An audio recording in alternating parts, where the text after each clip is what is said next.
Hi, welcome to Motorhome and Motorcycle Travels. My name's Steve. This is probably the first time you'll have actually seen me, as all the other videos are places where we've been, things that we've looked at over the last couple of years.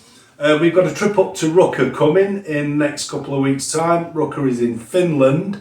We've not been to Ruka before, but we have been to Finland. We've been up skiing at Levi and a place called Sarasota. But this will be our first trip to Ruka. Because of that, and because I thought I'd do something a little bit different, I thought we'd do a little bit of a video of the kit that I'm going to use and how it all clips together. So first of all, we're going to take a look at some of the clothing. I'll start with the jacket. This is a typical ski jacket. This one is mine, of course. Ski jackets don't tend to be waterproof, although you can buy them waterproof, but most of them are not waterproof. They're obviously warm, lined. Inside, on a typical ski jacket, you will also find a skirt inside. This skirt you can fasten and it stops the wind from blowing up, also the snow from riding up your back when you fall over. That skirt protects me all the time because I spend most of my time on my arse. So, ski jacket. Ski jackets also generally have a hood. Most hoods are capable of going over the top of a helmet. So, ski jacket. Our second item is these trousers, salopettes. I prefer as what we would call the salopettes, which have the braces that go over the top. I'm a person that's forever pulling his trousers up. The last thing that I actually need is when I'm skiing down the hill, is to be having to pull my trousers up. I have enough trouble staying on my feet as it is without having to keep adjusting these. So I prefer them with the braces over the top. They are warm and inside they are lined and they have an elasticated bit that tucks nicely around your boot, and that helps prevent any snow and cold from riding up and getting up inside on where your legs are. They are not waterproof. I do have a bright colour, as you can see, so people can definitely see me coming. I'm a big enough fella as it is, and these salopettes, you can't miss me.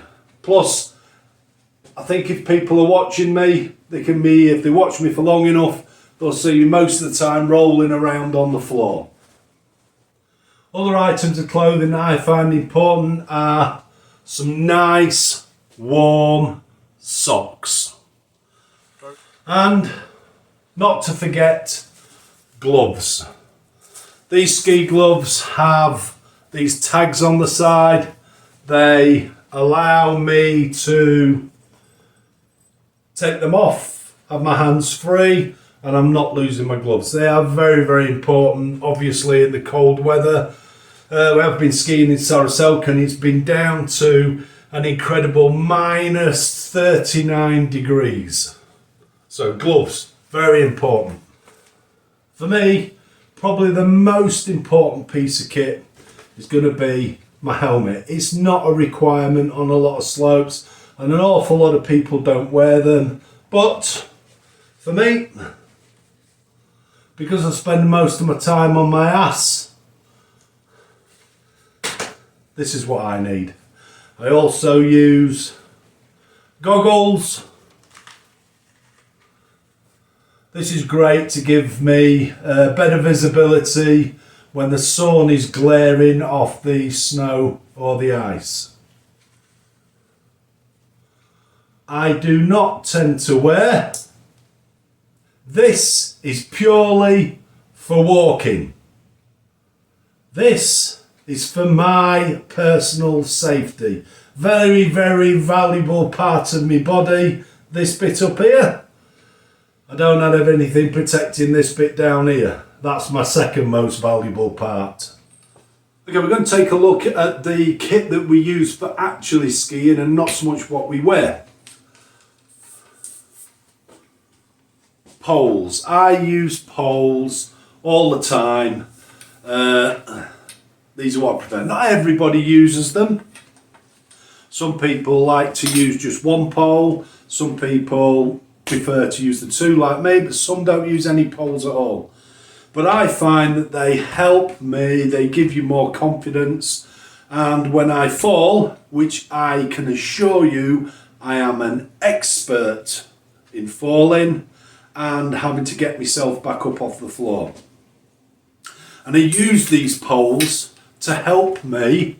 Once I've fallen, I can use these, I can put them into the ground, and they help lever you to get you back up on your feet again. The other thing about the poles is usually when you fall, your skis often come off. So when you're putting your skis back on again, you can put the poles just on the downside of the slope. You can put it on the upside of the slope if you want. You can have your skis against it, and it helps give you a bit of balance while you're trying to clip back into your skis again. So, ski poles. It would be very difficult to ski without skis. So rest assured, everybody that skis uses a pair of these. Snowboarders, they have a board. Skiers have skis. Now, skis should be, for the correct height, pretty much chin to nose height. That's the correct height for your skis.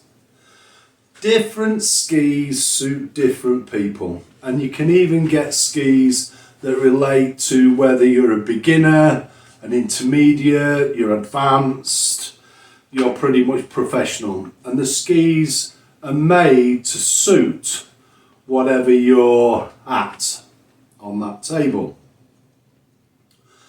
These skis, for me, are pretty much what you would class as intermediate. Now, actually, I would class myself as beginner intermediate, although falling and getting up, I'd class myself as being advanced. Skis can be clipped together, so we use these, which are what we call bindings. These are fixed onto the skis, and to help us carry them, we can lock them together here on these parts. So I'll be able to pick this set of skis up from this one ski, and that would help me carry them, which is really handy. Separate the skis apart.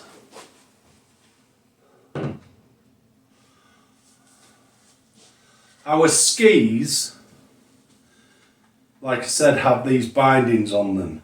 Your boots clip into these parts of the ski. When your boot clips in, these, on this side here, this lifts up, finishes up in this up position. If you fall, your boot usually unclips from the skis automatically. That drops down and digs into the snow, stopping your skis from sliding downhill. You don't want to be halfway up the hill and your skis to be at the bottom. It can be a very long way to walk. Plus, you might have to go find them. And on top of that, skis running down the hill would be very, very dangerous, especially if they're going to hit somebody else. So, skis have these like a brake on there. Also, skis have to be waxed. So this edge of the ski that runs on the snow is waxed so it runs smoother, and the edges are sharpened. And this is so we can carve into the snow to make the turns. Now when we get over to Ruka, we'll have a look and we'll try and demonstrate some of that so you'll be able to see that. Last but not least, and I've classed this as equipment and not as clothing, are boots, and that's because these boots or ski boots are specifically designed for wearing for skis. They're very rigid.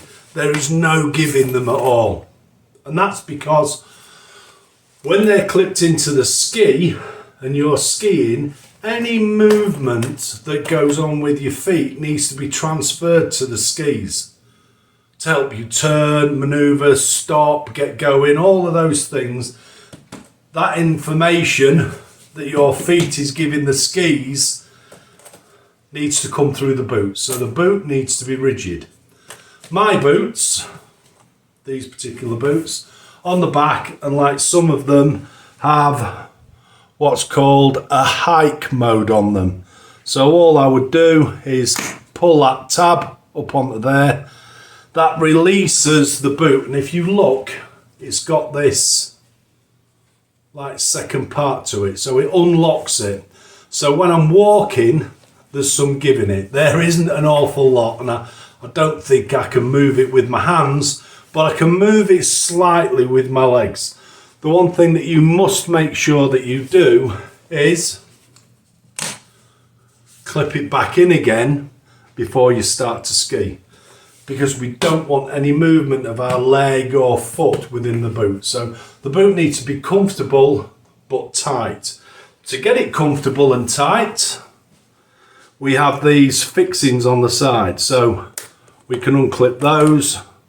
We can make minor adjustments by turning this end, and then we clip it on and pull that down to clip the boots into place. So, how does the kit look when we put it all together? Well, this is how we start before we put the kit on.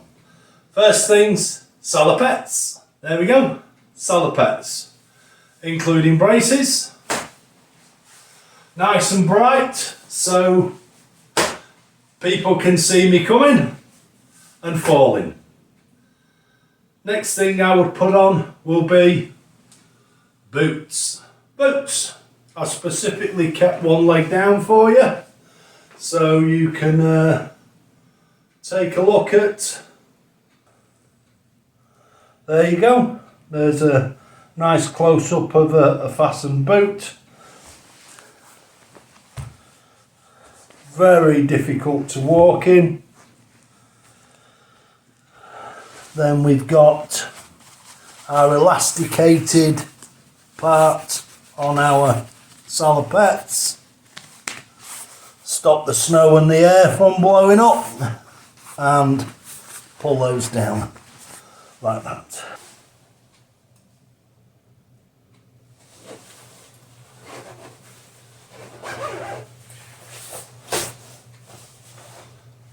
Jacket. Now, skis.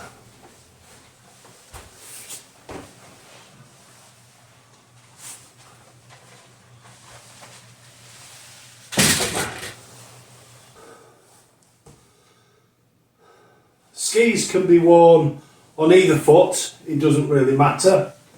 What we need to do is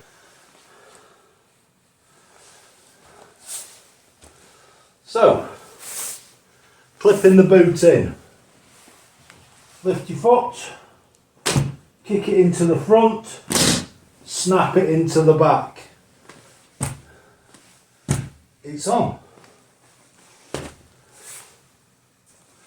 Same with the other one. Into the front, snap it into the back. We've now got our skis on. To remove our skis, some people lift the ski up and unclip it that way. But I don't do that, it damages the bottom of your skis if you're not careful. So I tend to use my poles. To unclip skis with a pole, you just simply put it onto that little lever at the back, press and lift your foot.